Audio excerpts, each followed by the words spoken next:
All right, good morning and welcome to this week's webinar on the role of security awareness, training, and education. We'll get this into full screen mode here. Just a quick piece of administrative business here. I am going to be out of office on the day that you're actually seeing this, so I've pre-recorded this portion of the webinar. I will have a colleague online in the room with you guys, the virtual room. So as you're going through here, if you hear something that you have a question on, you'd like more information on, please feel free to put it in the chat module. He'll be watching that chat module, and then as soon as this video concludes, he'll go ahead and take Q&A.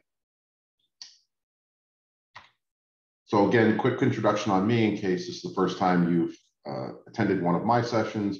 My background is as an active duty U.S. Marine, and then over a decade as a DoD contractor, additional 6 years with CMS. So the sectors I've heavily supported are defense and healthcare, and then help roles anywhere from project manager to engineer to everything in the chain for the security side.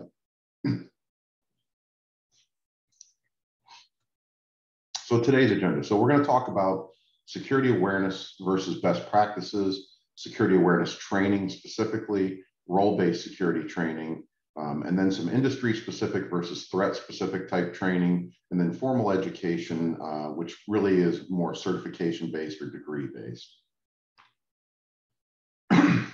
Excuse me. So security awareness versus best practice. So I put a couple definitions up here. These are just standard internet definitions. And if you notice that the security awareness piece focuses on the knowledge and the attitude the members of the organization possess.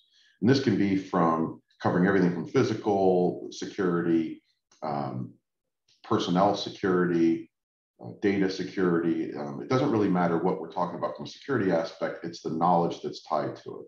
Whereas best practices are really methods and techniques that have been accepted by the community or the industry and that should be applied. And a lot of times people know the difference that, hey, security awareness does not mean the same thing as best practice, from an English language perspective.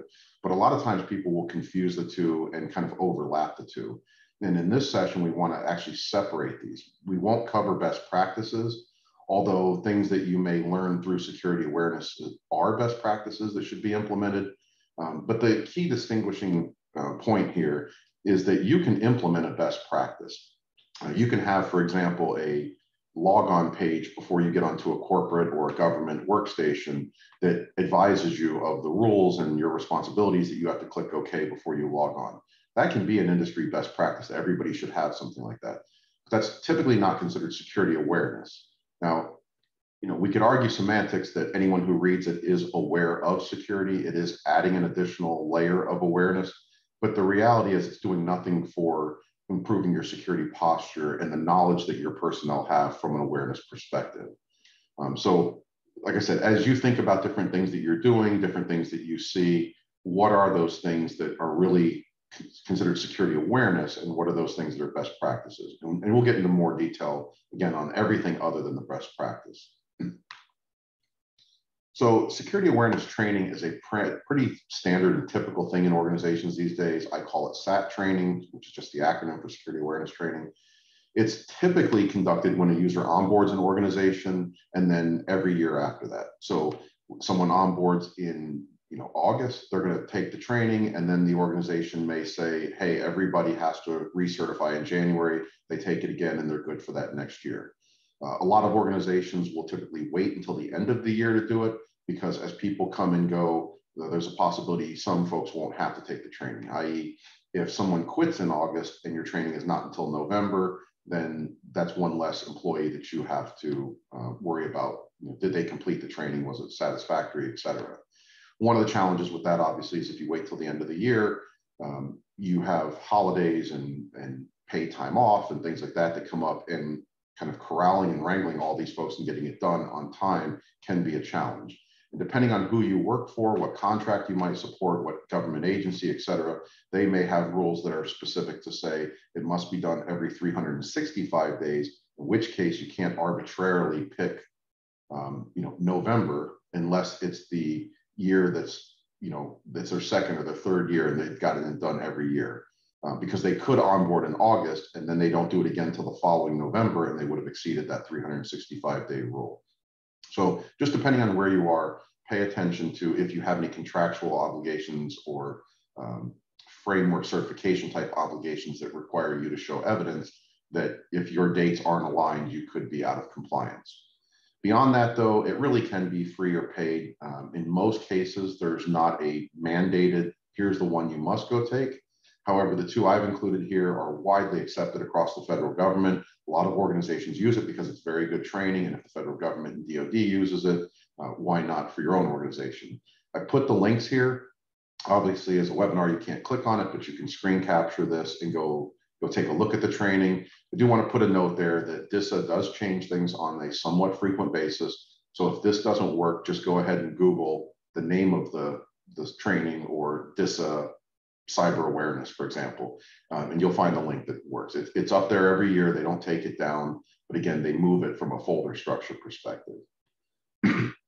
And then most importantly about security awareness training, this is the general knowledge that's applicable to everyone in the organization. So regardless of your role title or who you are, if you're C-suite or you're help desk or you're a salesperson, whatever, everybody should know this information and everyone should be required to take this training every year.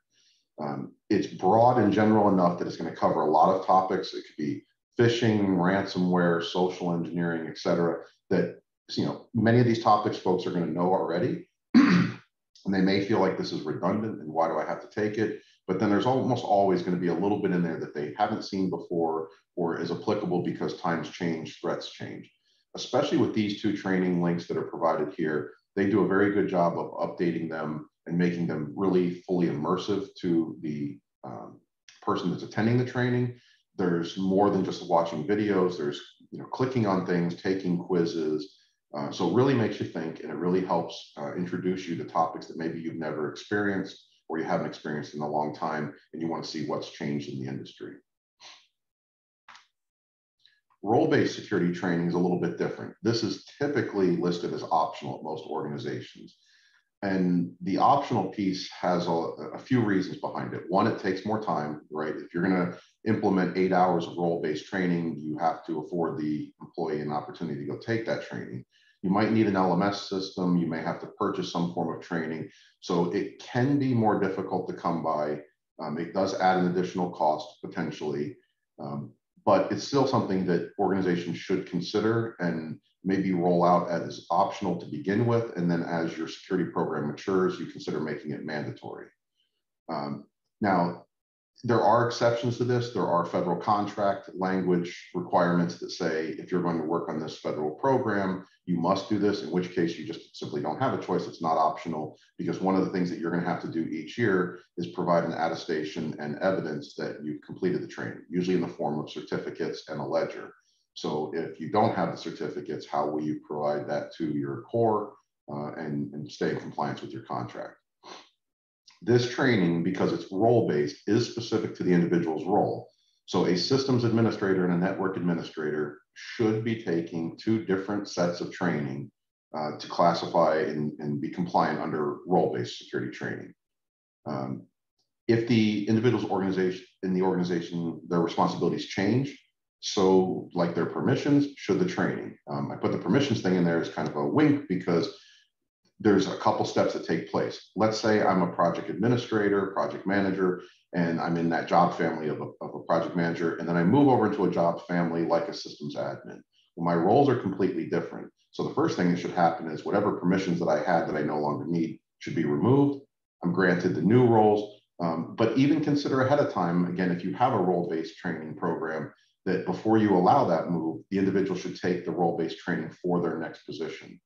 It's good security practice, just like the SAT training, that they go ahead and take training prior to you granting them privileges to systems, especially if you're moving into a role where elevated or administrative privileges are typically found. So as part of your organizational policy, one of the things that you can do, and is often mandated by the federal government when working on their contract, is that within X number of days, let's say 30 days or 60 days, an employee must take that training and then recertify annually. Sometimes there's flexibility into, can the person move into that role and then take the training? Other times it's a pretty hard, fast security compliance control that says it must be done before you do it. Very similar to like SAT training in a lot of organizations. Before your account is is enabled, before you can access email or access a system, you must take the training. And again, sometimes this presents challenges because the person may not even technically be an employee or may not have a workstation. Pre-COVID, maybe that was easier. They could come into an office, sit down at a kiosk, take the training, and when they were done, they were granted access. With a lot of folks being remote, you may run into a situation where you have to give them their corporate equipment first, just so they simply have something to log into, or you may have to work out with the employee, here's some web-based training, you can take this from any PC, so go home and use your home PC. Again, that's why the links from the DISA sites can be valuable to you, because you don't need a corporate asset to complete the training.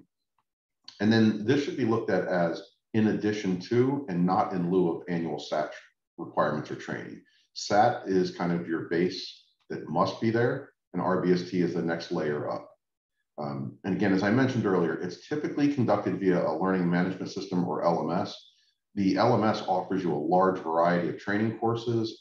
It typically has ways that you can track progress. You can see the time spent training. You can see the certifications. It serves as a repository. So when an auditor comes in, or your core for your program comes in and says, show me evidence, instead of having to scramble and ask people for certificates, you can export a record from the LMS and it will show all of their completion. One of the other nice things that it does is it allows you to see how much your organization and your personnel are focusing on security versus other courses and content.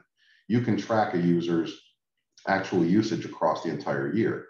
How often did this person sign in? How often did this team? Do we have problems when we look at our phishing program and we see that a particular department, for example, has a higher rate of clickers than another department, and then you go look and see that, well, they don't spend much time doing training. Maybe that's a good place to start implementing mandated role-based training for those that are typically found to be the highest rate of clickers or the department, et cetera. So there's a lot of ways you can roll this out. One of the other things that LMS does for you is, let's say a person goes in there and some of the trainings have the ability to where you can just fast forward or skip the videos, take the quiz, and they give you an unlimited opportunity to take the quiz. And sometimes the test bank of questions is the same each time, sometimes it's slightly different. If you see that a person spent 6 minutes in a 1-hour course and they took the test 5 times and they got a passing score on their 5th attempt, did they meet the requirements? Technically, yes. However, they skipped all of the learning aspect of it, which was the videos, the reading materials, et cetera. This is a great way for you to be able to go back and track and say, it's nice that you passed the certificate, but you need to go back and watch the video. Or by the way, because you did that, I'm going to go assign you a course where you can't fast forward or skip through things. Versus if you just went online to the internet and you found a free course and they had a certificate and the person gives you their certificate, you really have no idea if they actually took the training and learned anything. You know, some individuals, like especially if you're on the security side of the house, this should come as second nature to you. So it can be an annoyance to security personnel of, why do I have to watch a video? That I live and breathe this every day. I can pass the test on my first try. But for the majority of the organization, that's not the case. Industry-specific training. So obviously everybody knows there's a lot of different industries. I try to throw a few of them up here just to give you an idea and kind of get your brains thinking about how, you know, if what I'm saying doesn't really apply to you on one slide, maybe the next one does. So this is another one of those where if you don't see something on this slide that really applies to you, just alter it mentally for what does, what is applicable for your industry. So finance and banking, they deal a lot with PII, and they might be targeting banking transaction processing, retirement plans, and wire fraud. So the first thing that you're doing is you're looking at what's the type of data that folks in my industry are responsible for, what types of processes and systems do we use, and then you're going to go out and look for that training that is specific to your industry and your roles and your responsibilities. You can do this at the role-based security training level as well, where not only are you looking at the person's individual role within the organization, but what are the types of data and processes that they're tied to. If they're heavy in one of these industries and they're dealing with wire fraud all day long, for example, or the potential for wire fraud, or the potential for having to secure a customer record, then you may want to target training that's specific to them that helps them. It will be more beneficial to that user than just a broad piece of security training that says, here's best practices, here's what good hygiene equates to. And for this slide, anywhere where you see PII and PHI, PII, I'm talking about personally identifiable information, and PHI, the protected health information. So anytime we're talking about user information in general, names, addresses, credit cards, et cetera, we're typically referring to PII. And when we start talking about healthcare, medical records, stuff like that, we're talking about PHI. So finance, credit card payment processing, here's another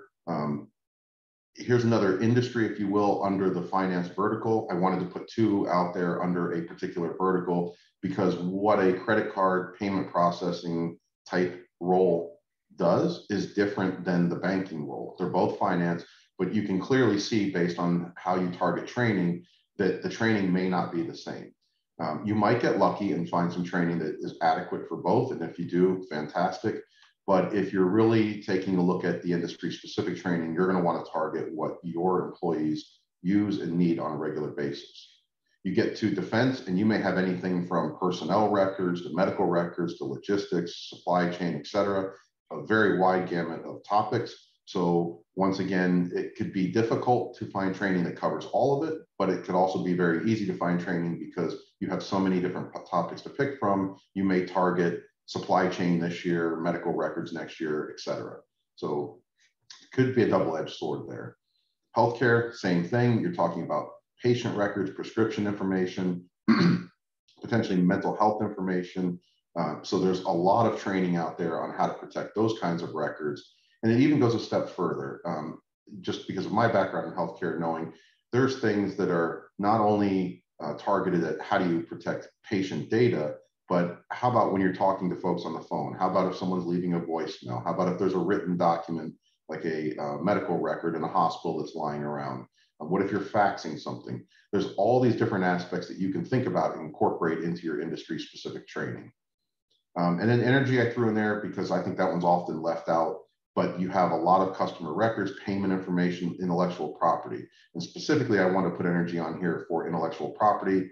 That could obviously fall into any other category, but that's one of those places where, hey, as an organization, am I thinking about how to protect intellectual property from a training perspective? You've probably put some form of control in place or multiple controls in place to try to actually protect that information, but how have I trained my personnel on their responsibilities as well as the organization? You often hear in many organizations that security is everyone's responsibility, but one of the questions I think most employees would say to themselves is, well, what's my specific role? How can I actually help? You know, I can practice good hygiene and good behaviors, but where can I actually help the organization? And these types of industry-specific training is a way to leverage and answer that question for them. Threat-specific training. If you don't want to go the role or industry type training, maybe take a look at threat specific. So you could be looking at things that you see out there on the internet, things that you're hearing about in the news, things that apply to your organization specifically. So right now I put, ransomware and phishing. Phishing is probably the largest threat that you have right now. Ransomware is oftentimes kind of a result of a phishing attack. But since phishing is so prolific in all organizations, maybe you want to focus on that. Maybe you don't care what the role of the individual is. You say, our largest risk is really phishing. Let's get some phishing training. Not only can you do some phishing campaigns, but you can tie training for anyone who clicks on those campaigns. You may want to look at social engineering. How are people using social engineering to get into your organization? Are they pretending to be you? Are they pretending to be an IT department or a help desk and get into your organization? Again, it just may depend on the industry you're in. Maybe social engineering is not as big a threat to you, and maybe insider threats is. So as you go through the list, you can just kind of look at these. There's obviously many more that you could choose from, but this gives you some places to start to say, where should I focus? If you're an application development organization, then intellectual property, your code, how you develop, integrating security into the development pipeline, all of those things become important. Why not focus on some of that training? A lot of folks have physical security that they have to deal with, and a lot of folks overlook the physical security aspect. They, hey, I'm in a building, it's got a card swipe at the front door, it's managed by somebody else, and they don't really think beyond that. Well, I'm in a locked building, but what happens once they're in your site? If they can get into your office, for example, for whatever reason or method they use, can they walk in and just grab laptops off of your desk? Can they look at documentation? If you have third-party contractors in there, maybe HVAC people who are working on the heating and cooling systems, can they see information that's on computer screens that's not protected, that are left unlocked when users walk away? Are users walking away and leaving their ID or their CAT card at their desk? Are they leaving customer records or patient records sitting on their desk when it should have been locked in cabinets? These are all types of training that are specific to your organization, as well as the threats that are pertinent to your organization that you could focus on.